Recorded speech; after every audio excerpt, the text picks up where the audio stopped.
శ్రీమన్నారాయణాయ. ఓం నమ శివాయ. శ్రీమాత్రే నమ. కొబ్బరికాయ పరమేశ్వరునికి ఆత్మ నైవేద్యానికి ఆ స్వామివారే ప్రసాదించిన వరం. ఈ ప్రకృతి వరాన్ని మనం సిద్ధి పురుషుల సమాధి వద్ద జరిగేటువంటి ఆ ధుని అని చెప్పేసి అంటారే, ఆ ధుని దగ్గరకు గనక తీసుకుని వెళ్ళి ఆ ధుని చుట్టూతా కూడాను ప్రదక్షిణాలు చేసి ఆ కొబ్బరికాయను గనక ధునిలో వేసి నమస్కృతాంజలు గనక ఘటించినట్లయితే ఆ ధునిలో ఉన్నటువంటి విభూతిని గనక మనం గనక నుదుట గనక ధరించినట్లయితే మన జన్మ చివరి దశలో కపాల మోక్షం కలిగి తీరుతుంది. అదేమిటండి కపాల మోక్షం అంటే?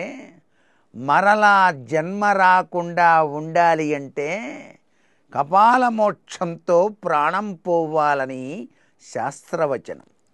అందుచేత ఈ ధుని చుట్టూతా ప్రదక్షిణాలు చేయటం, ధునిలో కొబ్బరికాయలు వేయటం ఈ నశ్వరవంతమైనటువంటి జీవితం కన్నా పరమపద కైవల్య ప్రాప్తికి మోక్షమొక్కటే మార్గహేతువు అని చెప్పేటువంటి అసలు సిసలైన తత్వచింతన ఆ యొక్క మహాపురుషుల యొక్క కారణ జన్ముల యొక్క దైవత్వం నిండిన హృదయాల భావన బలాల వెనక దాగిన పరమార్థ లక్షణమేది.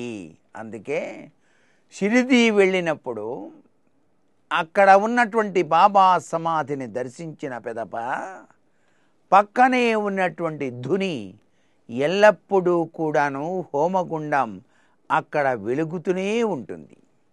ఆ హోమగుండంలో కొబ్బరికాయలు వేస్తారు చాలామంది కూడా. ఎందుకు ఇలా వేస్తారంటే మోక్షప్రాప్తిని కలిగించు.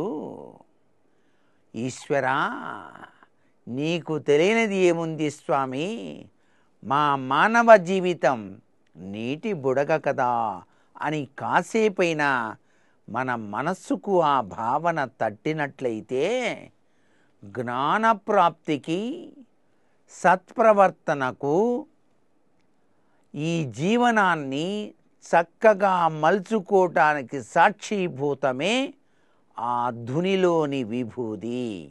ఆ విభూతి ధారణ సకల రోగాలను కూడా పటాపంచలు చేస్తుంది.